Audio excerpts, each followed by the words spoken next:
Ini Ajizia Pak. Ini Ajizia. Di bawahnya seng-seng itu ada bis shuttle. Jadi berebut bis di sini. Kadang istri masuk, suami gak masuk, ayah. Steady. Karena rebutan kan. Ada yang masuk, suami istri ndak, yang ibu-ibu nangis di sini. Sabar Bu, nanti ketemu di masjid. Nah, lewat terowongan ini. Per tanggal 7, 8, 9, 10, 11, 12 bisnya ngilang.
Telulekur 23 telulekur language Jawa. Oke. Kami Indonesia telulekur. Ayo. Saiki. Terima kasih sama-sama.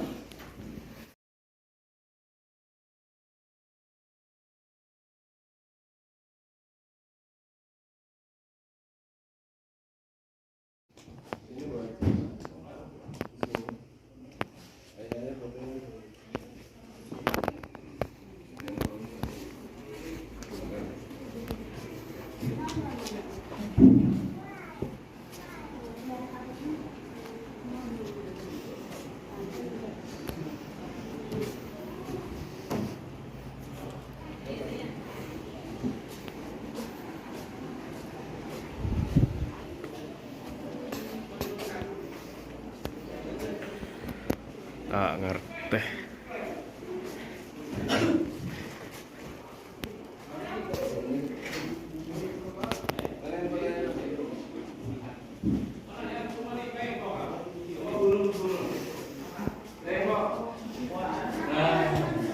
Ini semua ada di sini, mulai dari itu yang saya bilang reporter.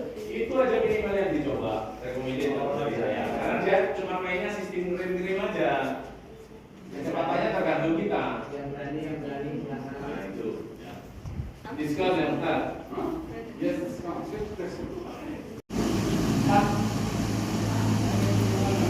Apa? Siapa?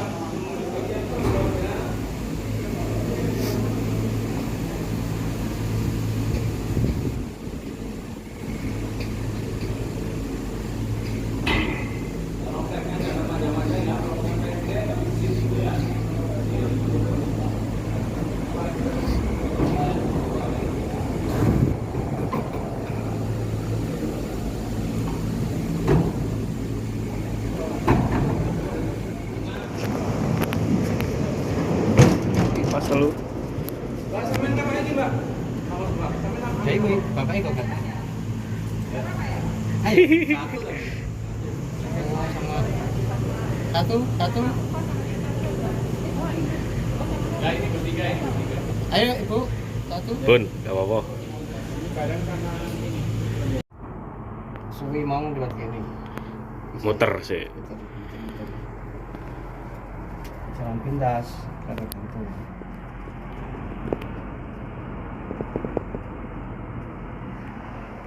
Menuju Taif.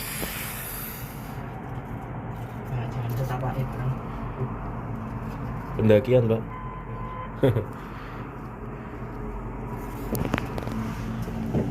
Jalan setapak.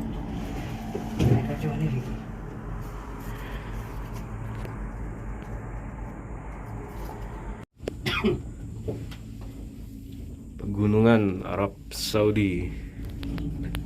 Pegunungan tapi gersang, guys. Itu udah pada mau kering rumputnya. Iya. Ini di atas ketinggian 1000 sudah. 1000 mdpl.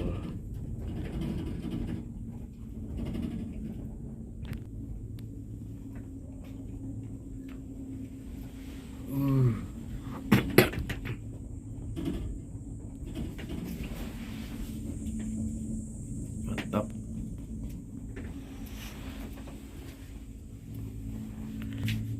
Bersama Pak Zainuddin dari Pacet. Ya. Pak Zainuddin sudah terbiasa melihat pemandangan gunung. Tapi bukan gunung batu. Gunung pohon, Pak ya. Dan Bapak sinten Pak jenenge lali kula. Pak Maskur dari Kediri. Pare Pak ya. Iya, Pare. Dari Pare. Biasa melihat kuda garam. Kita garam. Jenengan ngerokok, Pak? Kak. Wah, sing duwe rokok gak ngerokok, guys. Biar sehat. Biar sehat. Mantap. Biar kena pakai umroh. Celengi satu tindok kira bisa Enggak lah. selawe 10 hari kan 250. Tapi sempat ngerokok, Pak? Enggak juga. Wah. Pernah belajar masih kecil tapi kok gini. Kok gak enak? Kok pahit tak jero enak piye ngomong. Gak. Belajar ngelinting jero legi enak ya ora enak. Ya pancen wis ya anu kali ya.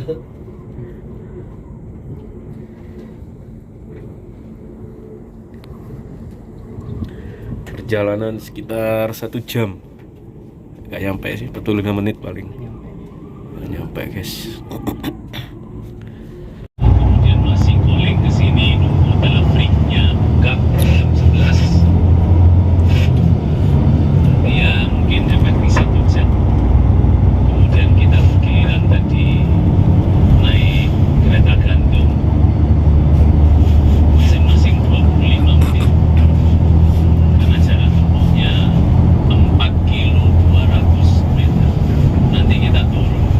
Kalau tadi sensasinya naik pelan-pelan oleh malaikat Jibril itu, dia meminta kepada Allah, ya Allah, biar anaknya nanti yang beli. Kalau sekarang orang tua, kakek neneknya itu menolak, biar anak turunnya yang dari sulbi mereka lahir generasi. Dan doanya Rasul ini terkabul. Masya Allah. Kalau Rasulullah, kalau tadi kita naik ke kereta gantung, di bawah itu ada jalur yang tadi saya tunjukkan di foto, sebelum ada jalan tol, sebelum ada mobil, sebelum ada jalan berkelok-kelok yang tadi, kemudian sebelum ada telephone kereta gantung tadi, satu-satunya jalur ke Taif ya lewat yang tadi itu, yang jalan setapak yang dikasih pampingan itu sekarang itu adalah jalur dari dulu, yaitu lewatannya. Nah, lewat jalur itulah sehingga kadang-kadang kita ketemu 1-2 orang gitu, orang yang jalan kaki menapaktilasi jalurnya Nabi menuju ke tempat itu. Kita kan beli tiket bayar 75 real untuk kereta gantung, dan kita tidak sibuk berenang, sibuk foto, sibuk ngevlog, sibuk dan seterusnya. Tapi mulai kemarin saya selalu minta kepada Allah, ya minta sama Allah,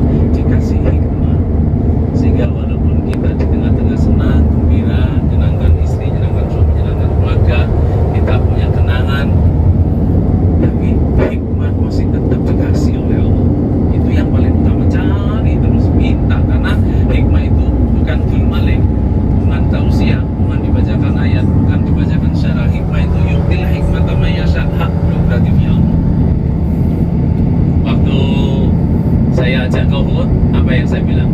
Wa yaghfiru liman yasha wa yu'adzibu man yasha.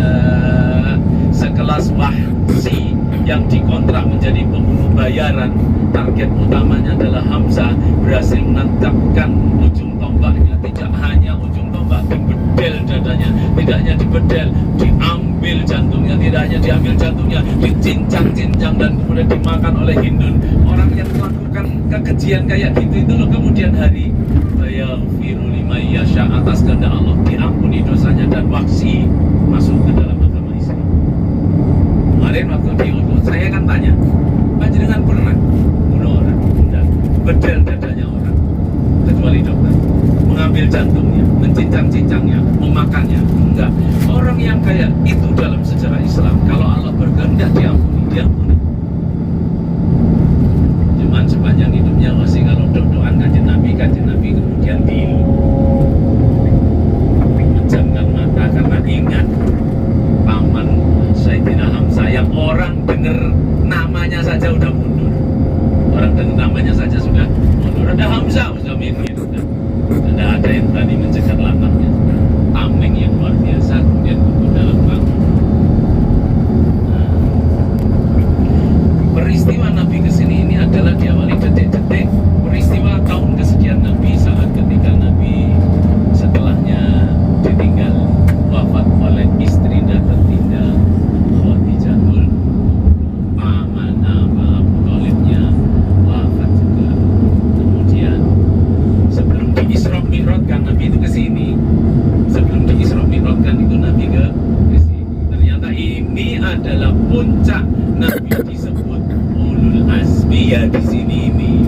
Nabi mendapatkan gelar Ulul Azmi, bapaknya Ulul Azmi dari nabi-nabi yang diberikan oleh Allah ujian di atas rata-rata itu karena peristiwa itu sudah di atas kemanusiaan, hilang kemanusiaan orang tua itu. Begitu Rasulullah masuk pintu ini, kemudian dia menemui tiga pembesarnya di sini. Apa yang disampaikan? 3 kalimat.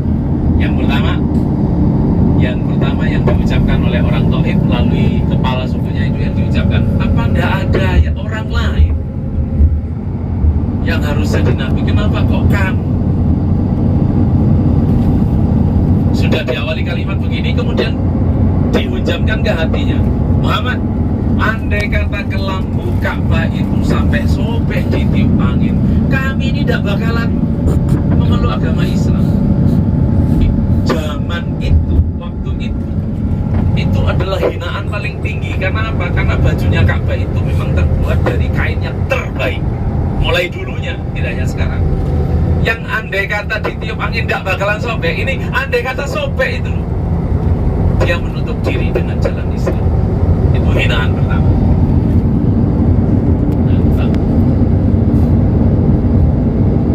Itu sudah menunjukkan karakteristiknya orang di sini menolak ajaran Nabi kayak begini.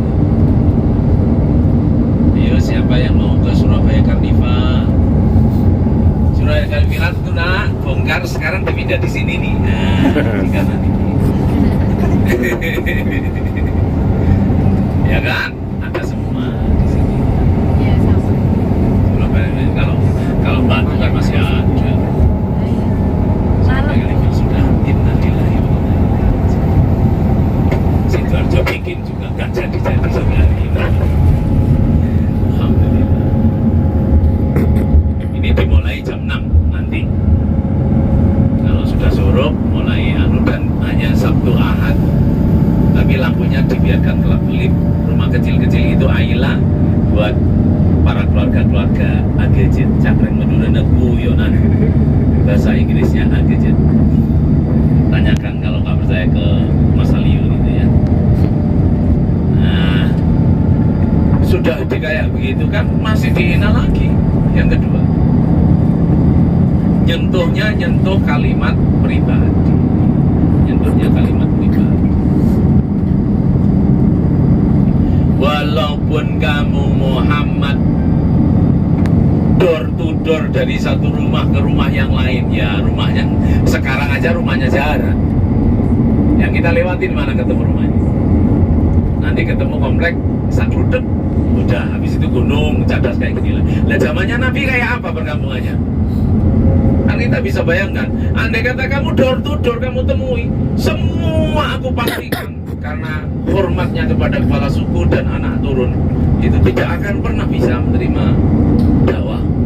Tapi Rasul mengatakan akan saya coba. Karena Nabi masih tetap mengatakan berazam akan saya coba, maka kemudian hinaan ketiga diucapkan. Apa tidak ada orang lain yang harus jadi Nabi penutup? Kenapa kamu yang yatim? Itu puncaknya Nabi sudah luar biasa sudah. Jadi keyatimannya yang digunakan untuk menolak. Apa tidak ada yang lain? Kenapa kamu yang yatim? Nah, yang di sini bedanya dengan di sana, ini menunya serba ikan, yang di sini ya sama ikan gede-gede itu. Dipikir di sini hanya kambing sama ayam. Di sini itu ayam berubah-ubah, ayam goreng, ayam crispy, ayam pokoknya ayam terus, mereka ayam endog lah sampai. Nah ini samak ini, dan ini yang disajikan di sini nih ikan-ikan bakar gitu ya.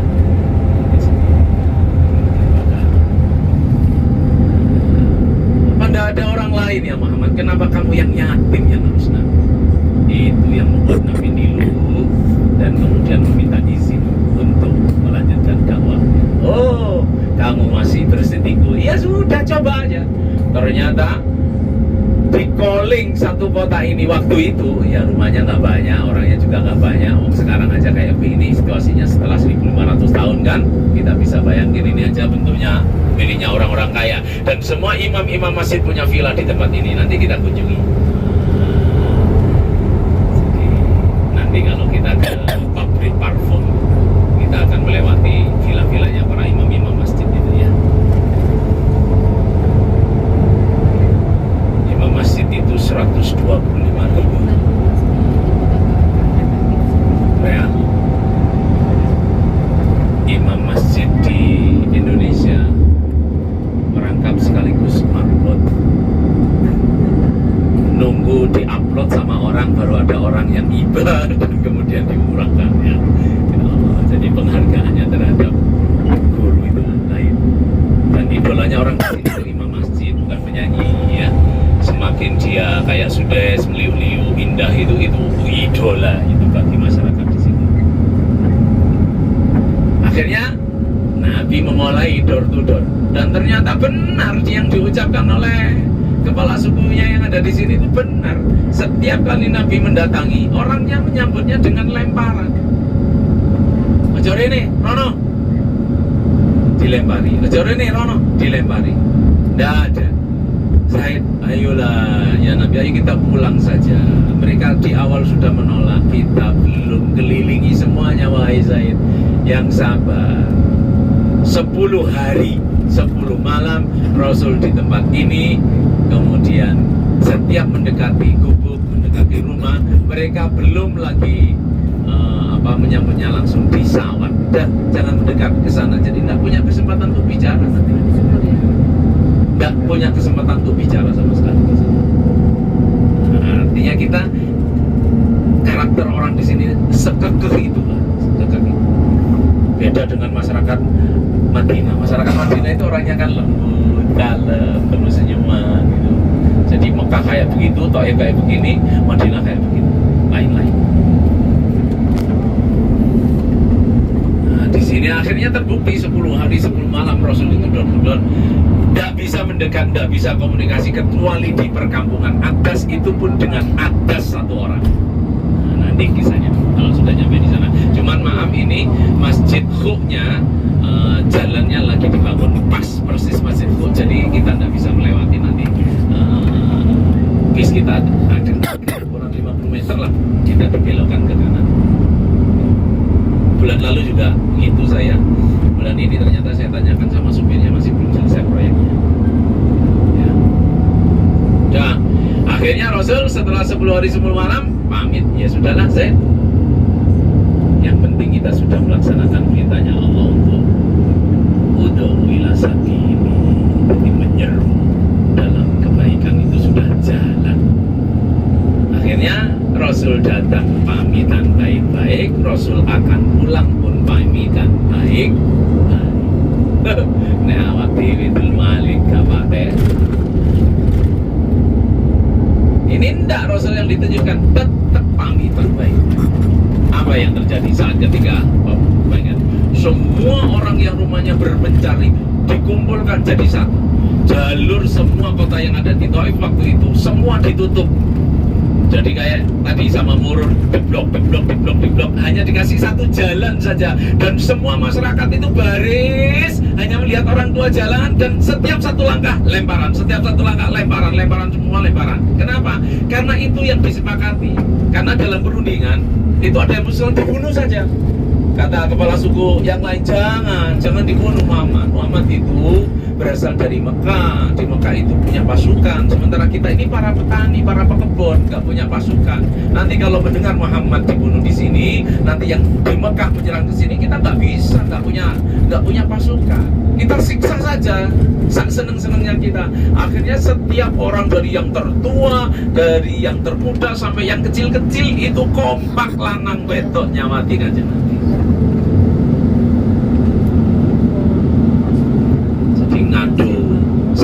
Sawatan batu dan sudah disiapkan algojo yang ada di perkampungan atas itu, dijatuhkanlah batu yang besar kemudian ditangkis oleh Nabi jadi lumer batu itu. Batu itu jadi lumer itu gembuk. Jadi kayak lempung gitu sehingga ngecap lengannya Kanjeng Nabi sehingga di situ kemudian didirikan masjid Khuf, masjid lengan. Itu kemudian Rasul sampai pingsan itu yang membuat malaikat yang tidak dikasih nafsu kemudian bernafsu, emosi. Malaikat itu diciptakan tanpa nafsu dulu sampai turun melas kepada kami. Ya Nabi, saya akan angkat gunung-gunung di Taif ini, aku timpakan semuanya binasa, gak atik sisa. Kaum terdahulu kan begitu. Satu-satunya Nabi yang meminta kepada Allah umatnya tidak dihancurkan. Nabi Muhammad SAW biar itu ditawari, ya apa ini wis banjir ya apa ini berdek ya apa ini gempa aja. Kalau Nabi ya apa ini sampai sepuro ya Allah fa'fu anhum wastaghfir lahum wasyawirhum fil amr fa idza azamta fatawakkal 'ala Allah innallaha yuhibbul mutawakkilin. Kalau nabi-nabi yang lain itu diambil fasilitasnya. Ya apa ini Fir'aun tenggelamkan ya Allah. Qarun masukkan dalam perut bumi. Kaum homoseksual lihat, kasih aja berdek biar langsung mati dan jadi kera. Fasilitasnya diambil semua. Ketika ditawari oleh Allah itu diambil. Begitu giliran Allah nawari Muhammad, ya Muhammad ini. Nah, saya meminta kepada fa'fu anhum wastaghfir lahum wasyawirhum fil amr fa idza azamta fatawakkal 'ala Allah innallaha yuhibbul mutawakkilin. Ini yang menjadi pakem buat kita. Kita kan nggak pernah dibeginikan seperti Rasul. Wis tak sampai punya lawan politik, tak lawan dagang, tak lawan usaha, tak lawan apa saja. Kan nggak pernah dibeginikan kita ini. Nabi yang dibeginikan, yang muncul fakfuan disebut wastaghfirlahu, dimintakan ampun kepada Allah. Wasyawirhum fil amr, ditemui baik-baik walaupun jawabannya lemparan batu. Cukup faida azam tafatawakkal. Kalau kamu sudah memaafkan, memintakan ampun, terus pamit baik-baik, jumpai, dialog, diajak, di WA, di telepon gak dibales, ya wis cukup. Faida azam tafatawakkal Allah. Wis dadi urusane Gusti. Tapi yang ternyata Allah kan nggak menghukum orang di sini. Kenapa? Karena Nabi nunggoi 10 hari di sini sehingga tidak muncul adab. Jadi dimanapun Rasulullah berada tidak pernah muncul adab. Makanya para alim ulama di Indonesia kalau dapat musibah apa, paling ngobati, paling mujarab ya kayak sholawat. Kenapa? Karena Rasul itu dalam sejarah buku apa nggak pernah sepanjang ada Rasul kemudian di tempat itu kemudian Allah ngirimkan adab, tak pernah. Saking mulianya beliau sehingga alim ulama kita di Indonesia itu kalau ketemu dengan musibah-musibah yang di luar akal itu semua menyerukan perbanyak sholawat. Kenapa? Karena Nabi sepanjang hidupnya ada itu tidak pernah turun adab.